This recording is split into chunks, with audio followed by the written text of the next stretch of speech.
The construction crew hadn't expected to find anything when they started clearing the basement of Westmont Hall. It was supposed to be a routine demolition, just another aging dormitory making way for a modern student center. But when Marcus Chen's sledgehammer broke through what appeared to be a false wall, revealing a hidden room sealed for 46 years, he stumbled backward in shock. Inside that cramped space, covered in decades of dust, sat a leather satchel with the initials MLP embossed on the front, a pair of wire-rimmed glasses, and a single shoe. Within hours, forensic teams would confirm what everyone feared. These belonged to Margaret Louisa Price, the 19-year-old college sophomore who vanished on a cold November night in 1977. And the fingerprints they found on the door handle? They belonged to Professor Henry Dalton Reese, a man who had died 3 years earlier, taking his secrets to the grave, or so everyone thought. Before we carry on, please hit the subscribe button to make my day, and let me know where you are watching from in the comments. The story of Margaret Louisa Price begins not with her disappearance, but with her arrival at Pemberton College in the fall of 1976. She came from a modest background in Springfield, Illinois, where her father worked as a mechanic, and her mother taught piano lessons from their small home on Maple Street. Margaret had been the first in her family to attend college, and she carried that distinction like both a badge of honor and a weight of responsibility. Her acceptance letter to Pemberton had arrived on a Tuesday afternoon in April, and her mother, Louise, had cried tears of joy, while her father, Robert, had quietly calculated how they would manage the tuition, even with Margaret's partial scholarship. Margaret was studying English literature with dreams of becoming a journalist, someone who could tell stories that mattered and give voice to those who went unheard. She had dark brown hair that fell in waves past her shoulders, green eyes that seemed to observe everything, and a quiet intensity that made people pay attention when she spoke. Her roommate during her freshman year, Patricia Holbrook, would later tell investigators that Margaret was the kind of person who wrote letters to her parents every single week without fail, who kept a journal filled with observations about campus life, who never missed a deadline and always showed up when she said she would. The autumn of 1977 had been particularly beautiful at Pemberton College, with the maple trees turning brilliant shades of crimson and gold, and the historic brick buildings taking on a warm glow in the afternoon sun. Margaret had moved into Westmont Hall at the start of her sophomore year, a 3-story dormitory that housed about 60 female students and sat on the eastern edge of campus near the library. Her room was on the second floor, number 214, and she shared it with a new roommate named Diane Kowalski, a biology major from Chicago who played violin in the college orchestra. Professor Henry Dalton Reese taught American literature in the English department, and his reputation on campus was complicated. He was 42 years old that fall, a tall man with thinning brown hair, wire-rimmed glasses, and a tendency to wear tweed jackets with elbow patches that made him look like he had stepped out of a novel about academia. Some students found him brilliant and engaging, praising his lectures on Hemingway and Faulkner, while others whispered about the way his attention lingered too long on certain female students, how he would find reasons to keep them after class, how his office hours sometimes felt more like auditions than academic consultations. Margaret had enrolled in his course on 20th century American fiction that semester, meeting on Tuesday and Thursday mornings in Lawrence Hall. For the first few weeks, everything seemed normal. She took detailed notes, participated in discussions about The Great Gatsby and The Sound and the Fury, and earned high marks on her initial essays. But sometime in October, things began to shift. Diane noticed that Margaret seemed increasingly uncomfortable about something, though she would not say exactly what. She started choosing seats at the back of Reese's classroom instead of her usual spot in the third row. She began going to office hours in pairs with her friend Rachel Morrison, never alone. In late October, Margaret confided in Rachel during a late-night conversation in the dormitory lounge. Professor Reese had asked her to stay after class, she explained, to discuss an essay she had written about Fitzgerald's use of symbolism. What began as a normal academic conversation had taken an uncomfortable turn when Reese complimented her appearance, told her she had a quality that reminded him of Daisy Buchanan, and suggested they continue their discussion over dinner at a restaurant off campus.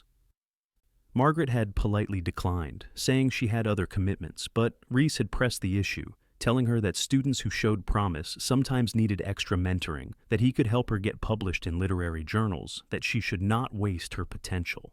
Rachel had urged Margaret to report the incident to the dean of students, but Margaret worried about the consequences. Reese was a tenured professor with influence in the department, and she was just a sophomore on scholarship. What if they did not believe her? What if it damaged her academic standing? What if she lost her financial aid? These were not idle concerns in 1977, when universities rarely took such complaints seriously, and young women who spoke up often found themselves blamed rather than believed. Instead, Margaret tried to manage the situation on her own. She became meticulous about never being alone with Reese, always arriving to class with other students and leaving the same way. She stopped going to his office hours entirely, working through her questions with a teaching assistant instead. She kept her head down and focused on her coursework, hoping that if she simply avoided giving him any opportunity or encouragement, the problem would resolve itself naturally. But Henry Reese was not the type of man to accept rejection gracefully. His attention toward Margaret did not fade, it intensified. He began finding reasons to single her out in class, asking her pointed questions, critiquing her comments more harshly than he did those of other students.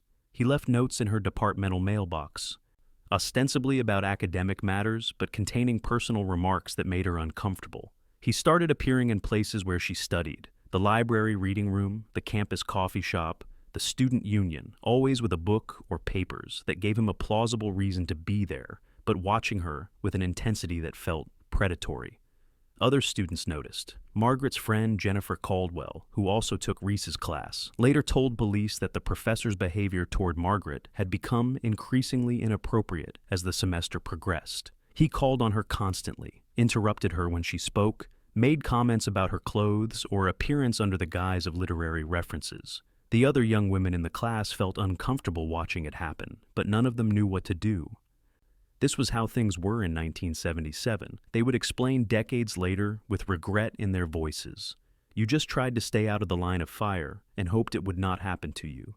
Margaret's journal entries from that period, which her mother kept carefully preserved for decades, revealed her growing anxiety. She wrote about feeling watched, about dreading Tuesday and Thursday mornings, about wondering if she was overreacting or if her instincts were correct in telling her something was deeply wrong. She described a particular incident in early November, when she had been walking back to Westmont Hall after dark and had the unmistakable sensation of being followed. When she turned around, she saw a figure standing under a street lamp about 50 yards behind her, someone tall who seemed to stop when she stopped. She had run the rest of the way to her dormitory, heart pounding, and spent the evening trying to convince herself it was just paranoia. On November 15, 1977, Margaret attended an evening study session in the library with 3 classmates, Rachel Morrison, Jennifer Caldwell, and a young man named David Brennan, who was in her British literature course. They had spread their books and papers across a large table on the 3rd floor, working through reading assignments and preparing for upcoming exams. The library was warm and well lit, a sanctuary against the cold November night outside. Margaret seemed in good spirits that evening, making jokes about how much reading their professors had assigned, sharing a bag of pretzels she had brought from her room, helping Jennifer understand a particularly dense passage from Paradise Lost. The study session broke up around 10:30 in the evening. Jennifer and David left together, heading toward the western dormitories. Rachel walked with Margaret toward the east side of campus where Westmont Hall stood, but they parted ways at the intersection near the administration building because Rachel lived in Carson Hall, which was in a slightly different direction. She later told investigators that she had watched Margaret continue walking alone toward Westmont, her green winter coat visible under the street lamps, her canvas book bag slung over her shoulder. That was the last confirmed sighting of Margaret Louisa Price. When Margaret did not return to room 214 that night, Diane Kowalski was not immediately concerned. She assumed her roommate had perhaps stayed out late with friends or fallen asleep in someone else's room, things that occasionally happened in the college life.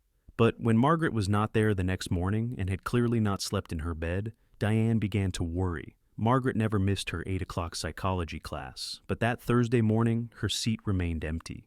By noon, when she failed to show up for her shift at the campus bookstore, where she worked 10 hours a week to help with expenses, Diane reported her missing to the resident advisor. The resident advisor, a senior named Barbara Hutchins, contacted campus security, who began making inquiries. They checked the library where the night staff confirmed Margaret had been there the previous evening but had left with the study group. They spoke to Rachel, who confirmed walking partway back with Margaret.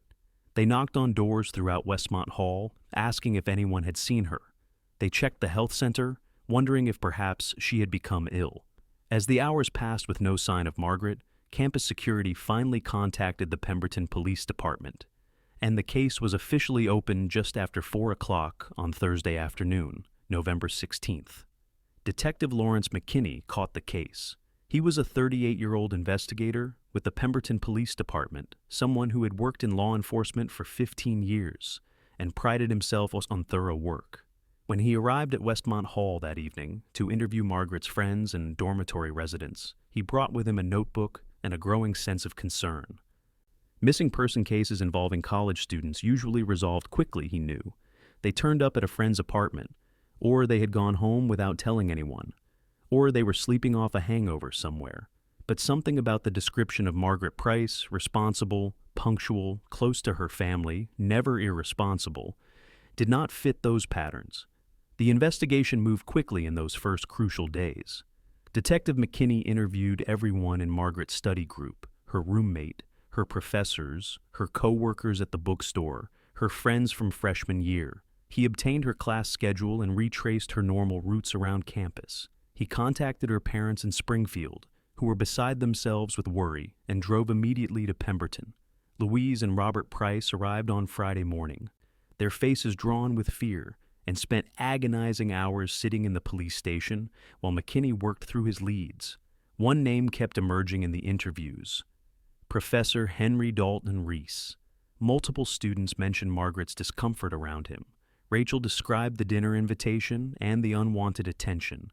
Jennifer talked about his strange behavior in class. When McKinney interviewed Diane Kowalski more thoroughly, she revealed that Margaret had mentioned feeling followed and had specifically wondered if it might be Professor Reese, though she had no proof. The picture that emerged was deeply troubling: a young woman who had drawn the unwanted attention of a man in a position of power and authority, who had tried to handle it quietly to avoid damaging her academic career, and who had now vanished. Detective McKinney brought Professor Reese in for questioning on Friday afternoon, November 18th. The interview took place in a small room at the police station, and McKinney watched the professor carefully as he asked his questions. Reese was calm, almost unnaturally so. He acknowledged that Margaret was a student in his class and that she was talented. He denied ever behaving inappropriately toward her or any student.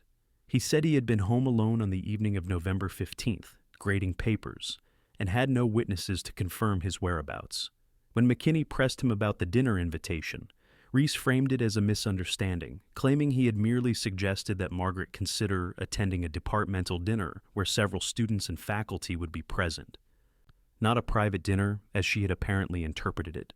Without physical evidence or witnesses placing Reese at the scene of a crime, McKinney could not arrest him. The law required more than suspicion and circumstantial evidence, no matter how strong that suspicion might be.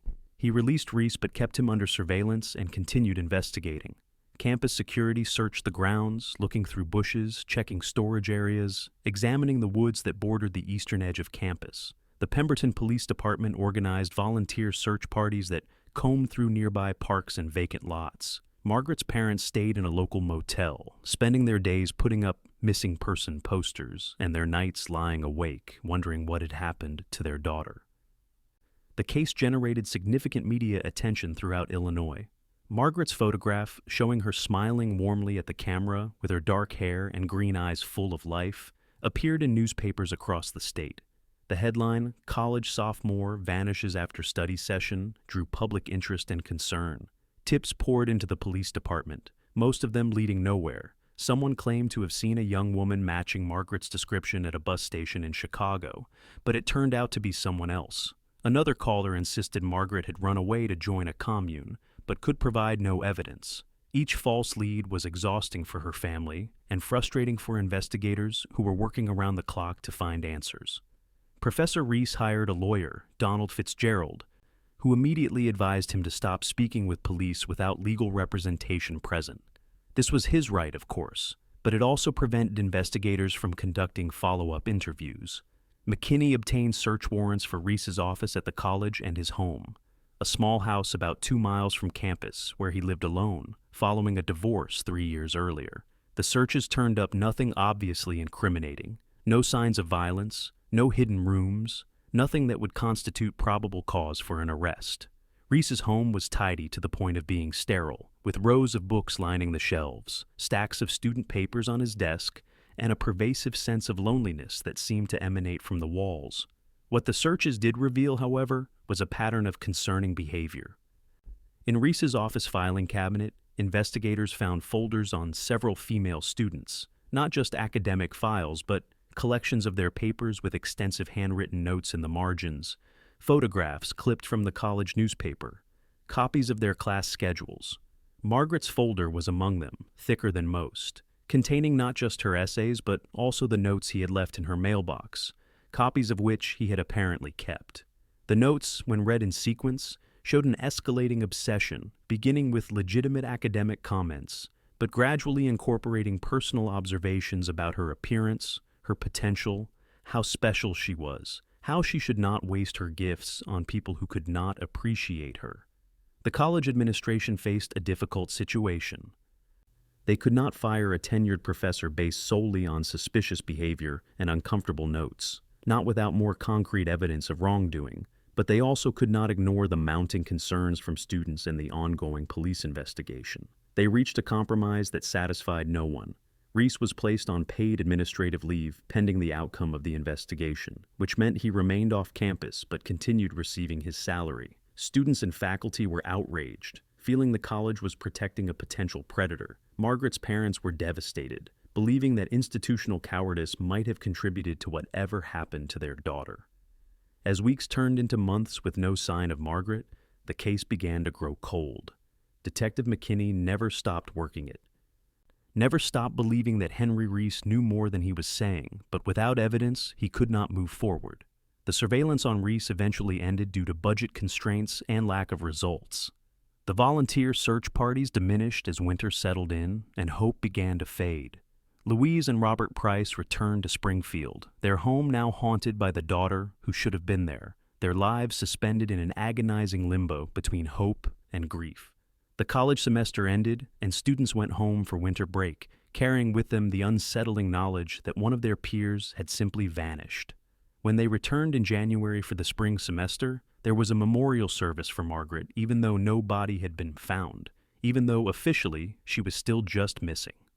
Rachel Morrison stood at the podium in the chapel and talked about her friend's kindness, her determination, her dreams of becoming a journalist who would tell important stories.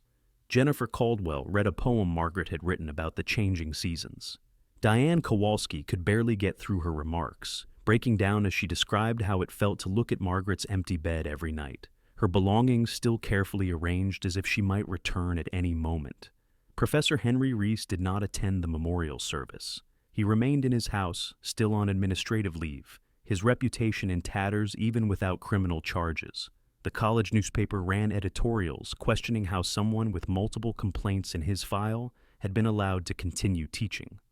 Female students organized protests demanding better safety measures and accountability for faculty who abused their positions. The case became a rallying point for broader conversations about power dynamics on campus, though those conversations would not lead to meaningful systemic change for many years to come. In the spring of 1978, the college administration quietly offered Professor Reese an early retirement package. He accepted, vacating his office by the end of March and disappearing from campus life. He sold his house in Pemberton and moved to a small town in southern Illinois where he lived an increasingly isolated existence. Occasional follow-up investigations over the years never produced new evidence against him, but everyone who knew the case, from Detective McKinney to Margaret's friends to the students who had taken his classes, believed in their hearts that he knew what had happened to Margaret Louisa Price. The years passed with excruciating slowness for Margaret's parents. Louise and Robert never moved from their home on Maple Street, never changed Margaret's bedroom, never stopped hoping that somehow, impossibly, she might walk through the door. They marked every birthday she did not celebrate, every Christmas morning without her laughter, every milestone she should have reached. They contacted the police department regularly, asking if there were any updates, any new leads, any reason for hope. The answer was always the same. The case remained open, but there was nothing new to report. Detective McKinney retired from the Pemberton Police Department in 1992, but he never forgot Margaret Price. Her case file sat in a box in his home office, and periodically he would take it out and review everything, hoping that with fresh eyes he might see something he had missed. He attended conferences on cold case investigations, learning new forensic techniques and investigative methods. He maintained contact with the Price family, calling them once a year on the anniversary of Margaret's disappearance to let them know he had not forgotten, that he still believed the truth would eventually surface. Henry Dalton Reese died in 2020 of complications from emphysema. He was 85 years old and had spent the last decades of his life in relative obscurity, working occasionally as a freelance editor, but mostly living alone with his books and his secrets. His death certificate listed no surviving family members. His small estate, consisting mainly of his book collection and a modest bank account, went to a literary foundation. He never confessed to anything related to Margaret Price, never showed remorse, never provided the answers that so many people desperately wanted. When word of Reese's death reached the Price family, now just Louise since Robert had passed away from a heart attack in 2015, the news brought a complicated mixture of emotions. Part of her felt relief that he could no longer hurt anyone, but a larger part felt the door closing on any chance of learning what truly happened to her daughter. If Reese had been responsible, and Louise had never doubted that he was, then the truth had died with him. But the universe, it seems, has a way of revealing secrets that people try to bury. In the spring of 2023, Pemberton College announced plans for a major campus renovation project. Several aging buildings from the 1960s and 70s were scheduled for demolition to make way for a new student center and updated dormitory facilities. Westmont Hall, where Margaret Price had lived in room 214, was on the demolition list. It had been closed since 2018 due to outdated electrical systems and the cost of necessary renovations exceeding the building's value. The demolition contract went to Riverside Construction, a regional company with a good reputation for careful work and proper disposal of materials. The crew chief was Marcus Chen, a 52-year-old man who had been in construction for 28 years and prided himself on running safe, efficient job sites. The demolition of Westmont Hall was scheduled to take 3 weeks, beginning with hazardous material abatement, then systematic dismantling, and finally clearing the basement and foundation. On May 4, 2023, Marcus and his crew were working on clearing the basement level of Westmont Hall. The basement was a warren of storage rooms, old mechanical equipment, and forgotten spaces that had accumulated decades' worth of discarded furniture, outdated technology, and institutional debris. As they worked through each section, documenting everything according to college requirements before hauling it away, Marcus noticed something odd about the measurements in one particular corridor. According to the building plans, the corridor should have been 40 feet long, but when he measured it physically, it was only 32 feet. 8 feet were unaccounted for. He studied the concrete block wall at the end of the corridor, running his hands over the surface, looking for any indication of why the measurements did not match. The blocks looked slightly different in one section, the mortar a bit fresher, the surface less aged than the surrounding wall. Marcus suspected someone had sealed off a section of the basement at some point, perhaps to deal with water damage or to close off an unstable area. He consulted with his foreman, and they decided to investigate rather than simply demolish without understanding what they were dealing with. Marcus picked up a sledgehammer and took a careful swing at what he believed was the newer section of wall. The blocks crumbled more easily than expected, confirming his suspicion that this was later construction. After several more strikes, he had created an opening large enough to shine a flashlight through. What he saw in that beam of light made him drop the hammer and stumble backward, his hands shaking as he reached for his phone to call 911. The police arrived within 15 minutes, followed shortly by crime scene investigators, the county medical examiner, and eventually the FBI. What Marcus had discovered was a hidden room, approximately 8 feet by 10 feet, sealed behind a false wall that had been carefully constructed to blend with the original basement. The room contained no body, which was both a relief and a frustration for investigators, but it contained something almost as significant, evidence that someone had been held there or had died there, and evidence that pointed directly to Professor Henry Dalton Reese. The leather satchel with the initials MLP was sitting on a small wooden table, as if waiting to be picked up. Inside, investigators found Margaret's student identification card, her wallet containing $12.30, a small address book with her careful handwriting, and several pens. Her wire-rimmed glasses were folded neatly beside the satchel, one lens cracked.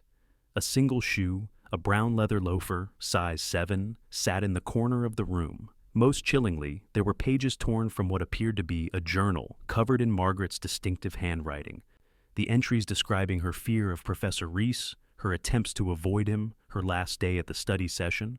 The forensic team worked meticulously, documenting every inch of the hidden room, collecting samples of everything that might yield evidence. On the interior door handle, they found fingerprints that were still clear enough to analyze despite the passage of time. The prints were run through every database available, and the match came back definitively. Henry Dalton Reese. His fingerprints were in the system from a background check required when he first joined the college faculty in 1968. The revelation that his fingerprints were on the inside of the sealed room answered one question while raising many others. It confirmed he had been inside that space, that he had sealed it himself, that he knew exactly what had happened to Margaret Price. But where was her body? Had he moved it later? Had he buried her elsewhere? The hidden room showed no signs of decomposition that would indicate a body had remained there for any length of time. Luminol testing revealed traces of blood in one corner, and DNA analysis eventually confirmed it was Margaret's, but the amount was consistent with a minor injury rather than a fatal wound. The case was officially reopened, now classified as a homicide investigation, even without a body. Detective Sarah Williamson, who had joined the Pemberton Police Department in 2010 and had studied cold cases extensively, took the lead. She reviewed all the original files that McKinney had maintained, interviewed anyone still alive who had been connected to the original investigation, and worked with forensic specialists to reconstruct what might have happened on that November night in 1977. The working theory, based on the physical evidence and witness statements, was this. Henry Reese had followed Margaret from the library on the evening of November 15th, confronted her somewhere near Westmont Hall, and either forced or lured her into the basement through an exterior entrance that had long since been sealed. The basement of Westmont Hall had multiple access points in 1977, some of them poorly secured, particularly late at night when students were less likely to be around. Once in the basement, he had taken her to the hidden room he had prepared, a space he likely knew about from his years on campus and had modified for his own purposes. What happened in that room remained unclear. The journal pages suggested Margaret had been conscious and aware, writing desperately about her situation. The blood evidence suggested she had been injured at some point, though not fatally. The fact that her belongings were there, but her body was not, suggested that Reese had removed her from the room, likely after she died, from causes that could not be determined without remains. Perhaps he had kept her there for hours or days. Perhaps he had killed her accidentally during an assault. Perhaps she had died from injuries or exposure, and he had panicked. Without a confession and without her body, the exact sequence of events could only be reconstructed partially. The question of where Reese had taken Margaret's body consumed the investigation for months. Detective Williamson coordinated searches of areas where Reese had lived or worked, including the property where his house had stood before it was demolished in 2005. Ground-penetrating radar was used to scan for any anomalies that might indicate burial sites. Cadaver dogs were brought in to search the woods near campus and the rural property where Reese had lived after leaving Pemberton. Each search came up empty, frustrating investigators and devastating Margaret's mother, who desperately wanted to bring her daughter home for a proper burial. Louisa Price was 89 years old when the hidden room was discovered. She had spent 46 years in a state of suspended grief, never able to properly mourn because there had been no closure, no body, no grave to visit. When Detective Williamson came to her home in Springfield to tell her about the discovery, Louise wept with a complicated mixture of emotions. She finally had confirmation that Margaret was dead, that she had not run away or started a new life somewhere, that the suspicions about Professor Reese had been correct all along. But she also faced the agonizing reality that she might never know exactly what happened in those final hours, might never be able to hold a funeral, might never have a place to leave flowers. The media coverage of the reopened case was extensive. Margaret's photograph, the same one that had appeared in newspapers in 1977, circulated on news websites and social media. True crime podcasters devoted episodes to the case, discussing the evidence and speculating about what might have happened. Some of Margaret's former classmates, now in their 60s, gave interviews describing their memories of her and their lingering guilt about not doing more to help when they saw how Reese was treating her. Rachel Morrison, who had walked partway home with Margaret on that last night, appeared on camera with tears streaming down her face, saying she had replayed that moment thousands of times, wondering if she should have insisted on walking Margaret all the way to her door.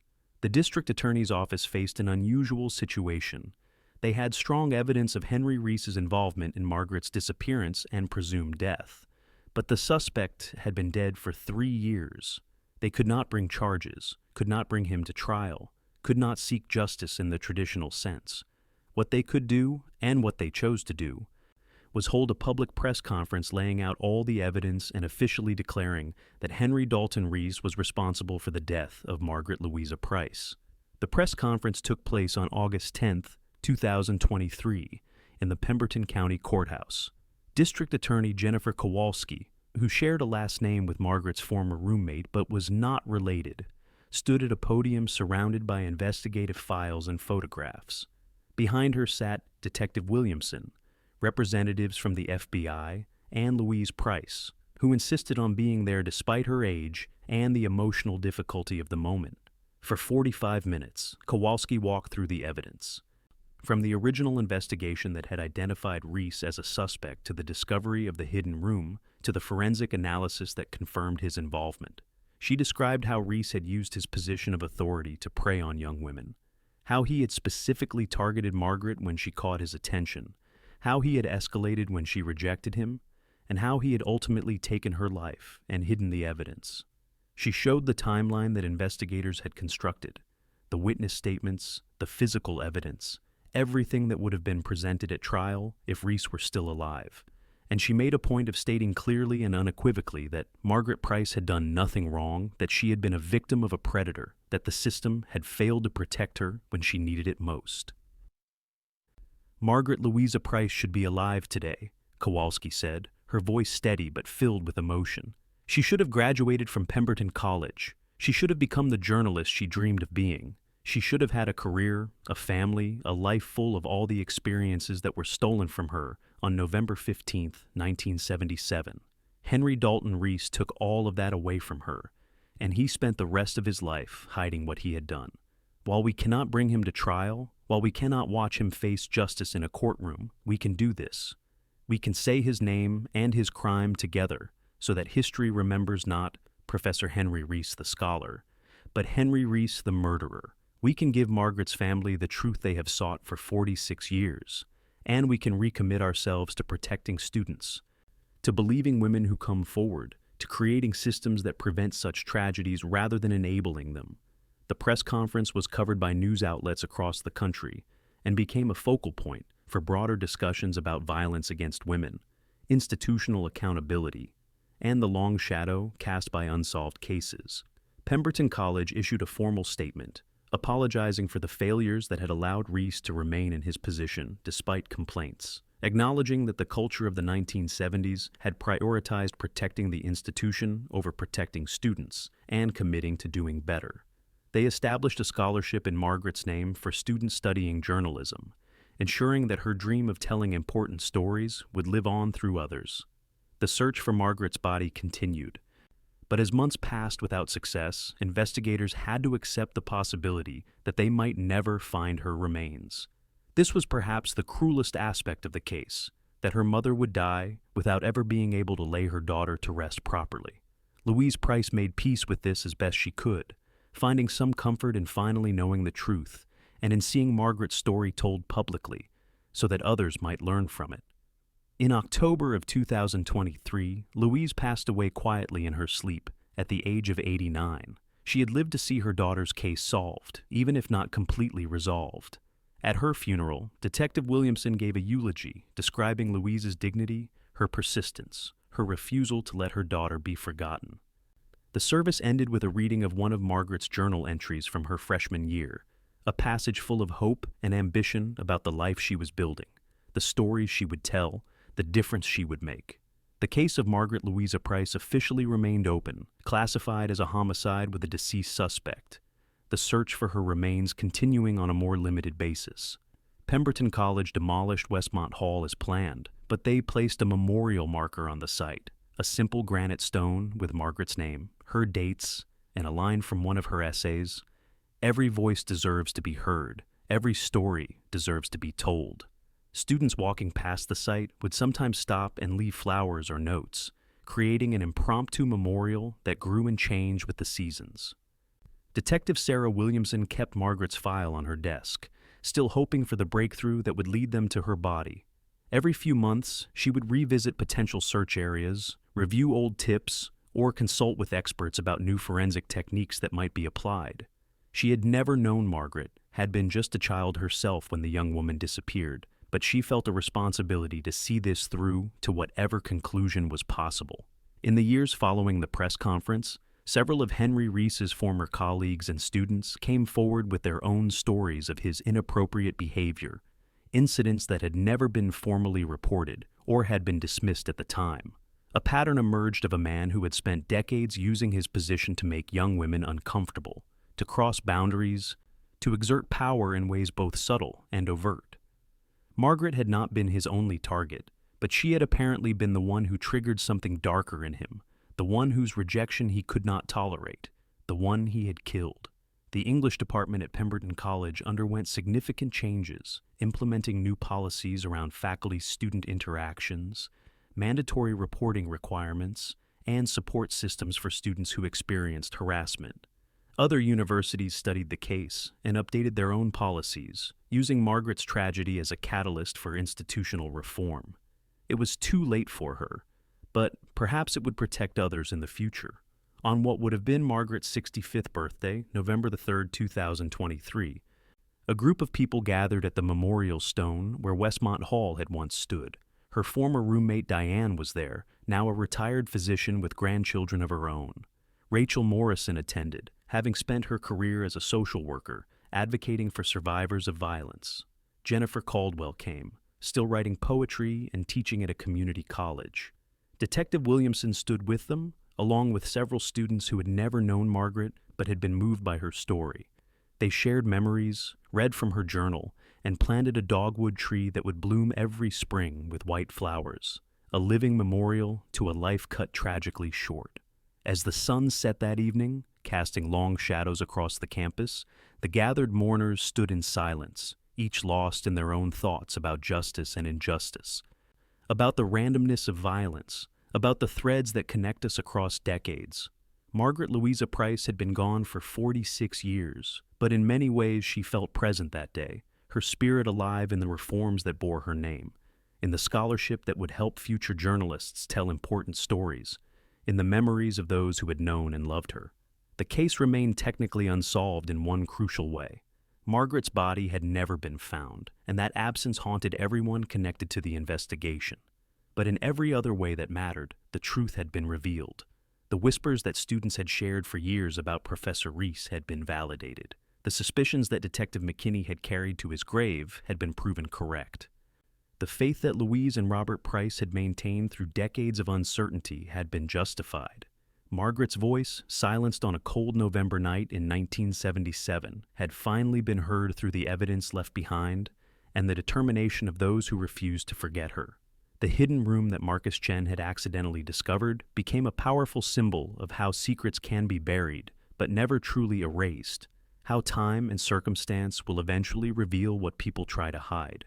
Forensic experts and investigators from other jurisdictions came to study the case, learning from the techniques used and the evidence gathered, taking those lessons back to their own cold cases. Margaret's story became part of the curriculum at police academies and forensic science programs, taught as an example of how persistence and new technology can solve cases that seem impossible. In the end, what emerged from the discovery of that sealed basement room was not just the solution to a cold case, but a broader reckoning with institutional failures, power dynamics, and the importance of believing people who come forward with allegations. Margaret's case became a reference point in discussions about campus safety, about how universities handle complaints against faculty, about the way society treats young women who report harassment or abuse. The changes that resulted would not bring her back, but they might prevent similar tragedies in the future. The investigation continued in a limited capacity, with Detective Williamson dedicating a few hours each month to reviewing the case, following up on any new tips, and consulting with experts about potential search locations. She had made a promise to Louisa Price before she died, a promise to keep looking, and she intended to honor that commitment for as long as she remained in law enforcement.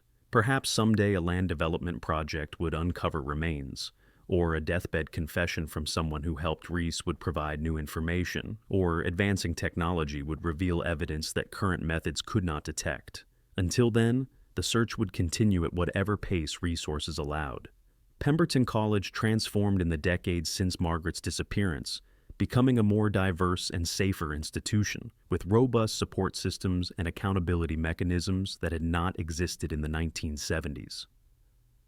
Current students walking across campus often did not know the story of Margaret Louisa Price, but those who stopped to read the memorial marker or took classes that discussed the case learned about a young woman whose dreams had been stolen and whose death had sparked important changes.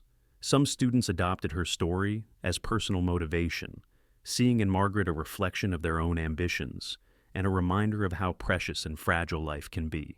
The scholarship established in Margaret's name funded 15 students in its first year, all of them studying journalism or communications, all of them committed to telling stories that mattered. The selection committee looked for applicants who demonstrated Margaret's combination of talent, determination, and social consciousness, who wanted to give voice to the voiceless and shine light on injustice. The first scholarship recipient, a young woman named Carmen Rodriguez, wrote in her application essay about reading Margaret's story and feeling a connection across time, a shared commitment to truth-telling, and a shared understanding of how vulnerable young women can be in spaces that should protect them. As the months and years continued to pass after the discovery of the hidden room, the intensity of media coverage faded, as it always does, replaced by new stories and new tragedies. But for those directly connected to Margaret's case, the impact remained fresh and immediate. Her former classmates thought of her whenever they heard news of another missing person or another campus assault. Detective Williamson thought of her every time she worked on a cold case, carrying forward the lessons learned and the techniques developed. The students who received scholarships in her name thought of her as they pursued their journalism careers, trying to honor her memory through their work. The question of what exactly happened in that hidden room in the basement of Westmont Hall would likely never be fully answered. Without a confession, without witnesses, without Margaret's body to provide forensic evidence about cause of death, investigators could only piece together a partial narrative from the physical evidence and circumstantial information. But what they knew for certain was enough. Henry Dalton Reese had targeted Margaret Louisa Price, had abducted her on November 15, 1977, had taken her to that concealed space he had prepared, and had ultimately killed her before hiding her body and sealing the room. The fingerprints on the interior door handle told their own story, evidence of a man who had been inside that room after it was sealed, who had personally constructed the false wall to hide what he had done. The journal pages Margaret had managed to write in her final hours or days told another story, one of fear and desperation, of a young woman trying to document what was happening to her in case she did not survive. Her words, preserved by accident of fate, became a testament to her courage and her clarity, even in the worst moments of her life. Those journal pages were eventually released to the public with Louisa Price's permission, and they became one of the most powerful pieces of evidence, not just in the legal sense, but in the emotional impact they had on readers. Margaret wrote about hearing Reese's footsteps, about his attempts to justify what he was doing, about her determination to record the truth, even if she could not escape. She wrote about her parents and how much she loved them, about her friends and her dreams, about the life she had been building and the stories she had wanted to tell. She wrote until her pen ran out of ink, filling page after page torn from her notebook, leaving behind a record that would eventually help solve her case and expose her killer. The discovery of the hidden room and the subsequent investigation sparked changes beyond Pemberton College. Illinois passed legislation requiring universities to maintain centralized databases of complaints against faculty and staff, preventing individuals from quietly moving between institutions after allegations arose. The law was named Margaret's Law, and it mandated transparency and accountability in ways that had not existed before. Other states studied the Illinois legislation and implemented similar laws, creating a ripple effect that improved protections for students across the country. Professional organizations representing university professors and administrators convened conferences examining the case and discussing how to prevent similar situations. While some resisted the increased oversight and reporting requirements, viewing them as burdensome or as threats to academic freedom, most recognized that the culture of silence and institutional protection that had allowed Reese to continue teaching despite complaints had been indefensible. The conversation was difficult and sometimes contentious, but it represented a necessary reckoning with practices that had endangered students for far too long. As the second anniversary of the Hidden Room's discovery approached in May of 2025, Detective Williamson received an unexpected phone call from a man named Gerald Pritchard, who had worked as a groundskeeper at Pemberton College from 1972 until his retirement in 2003.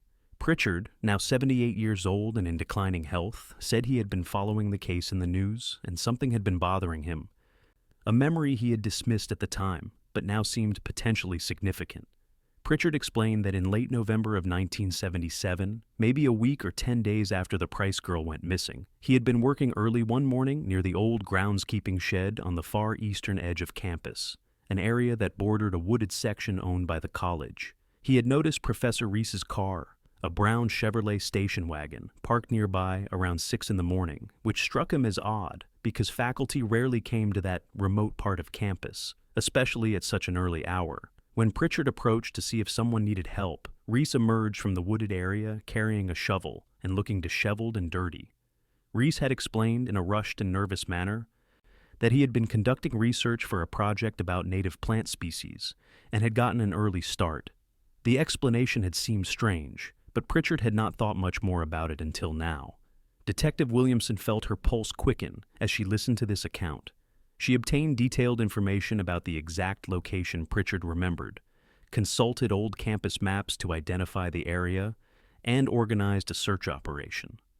The wooded section Pritchard described was about 200 yards from where Westmont Hall had stood, separated from the main campus by a service road, and considered somewhat isolated even in the 1970s, when the campus was smaller. The search began on a clear morning in June 2025, with cadaver dogs, ground-penetrating radar, and a team of forensic specialists. The area was heavily wooded, with decades of leaf litter and undergrowth obscuring the ground. The team worked methodically, marking off grid sections and examining each area thoroughly. After 6 hours of searching, one of the cadaver dogs indicated strongly at a location about 30 yards into the woods, beneath what had grown into a large oak tree. Careful excavation began, with forensic anthropologists supervising every stage of the process. 3 feet below the surface, in a shallow grave that had been undisturbed for 48 years, they found human remains.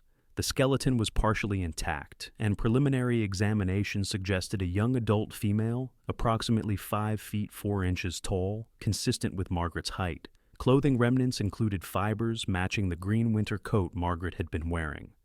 Dental records, preserved from 1977, provided definitive confirmation. After 48 years, Margaret Louisa Price had finally been found. The news spread quickly, bringing both relief and renewed grief to everyone connected to the case. Margaret's cousins, the only surviving family members since Louise had passed, were notified and began planning the funeral that had been impossible for nearly 5 decades. Detective Williamson stood at the excavation site long after the remains had been carefully removed, thinking about the young woman who had been buried there, alone in the woods for so long. She thought about Louise Price, who had died without this closure, and felt both satisfaction that the search had succeeded and sadness that it came too late for Margaret's mother. The forensic examination of the remains provided some additional information about Margaret's death. The skeleton showed evidence of trauma, consistent with strangulation, with damage to the hyoid bone that suggested she had been killed manually rather than by accident. There were also signs of healed fractures to her wrist and ribs that had occurred around the same time as her death, indicating she had fought against her attacker and suffered injuries in the struggle. The physical evidence supported what everyone had believed. Henry Reese had killed Margaret Price deliberately, violently, after she had resisted and fought for her life. Margaret's funeral took place on July 20th, 2025, 48 years after she should have had one. The service was held at the same church in Springfield where her parents had been married, where they had attended services every Sunday when Margaret was growing up, where Louise had continued going even after Robert died, lighting candles and praying for her missing daughter. Hundreds of people attended, including her former college friends who were now in their late 60s, police officers and investigators who had worked on the case, students who had received scholarships in her name, and community members who had been moved by her story. The eulogy was delivered by Carmen Rodriguez, the first recipient of the Margaret Price Journalism Scholarship, who spoke about carrying forward Margaret's dream of telling important stories and giving voice to those who had been silenced. She read excerpts from Margaret's college essays about justice and truth, about the responsibility of journalists to hold the powerful accountable, about the importance of listening to those who are not heard.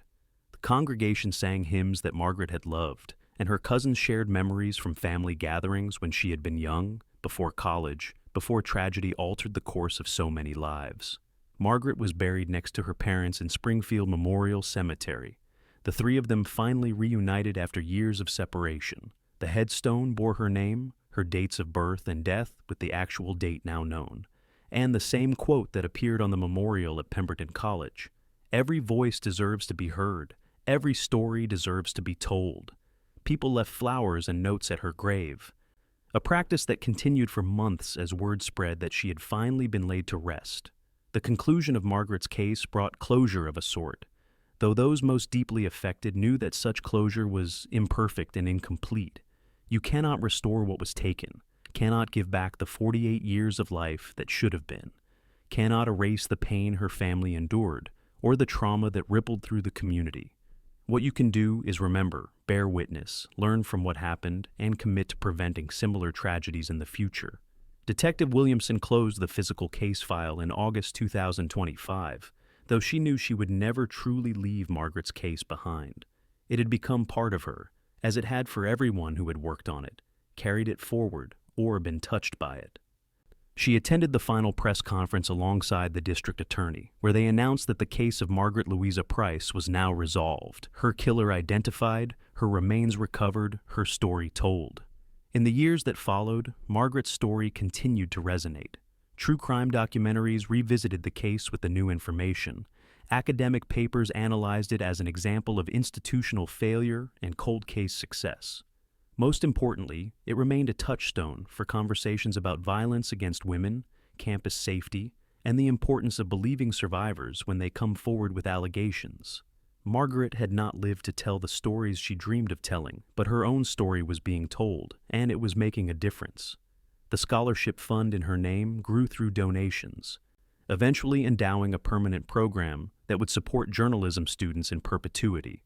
Recipients of the scholarship formed an association, meeting annually to share their work and honor Margaret's memory through their reporting on social justice issues, institutional accountability, and stories of people who had been overlooked or marginalized.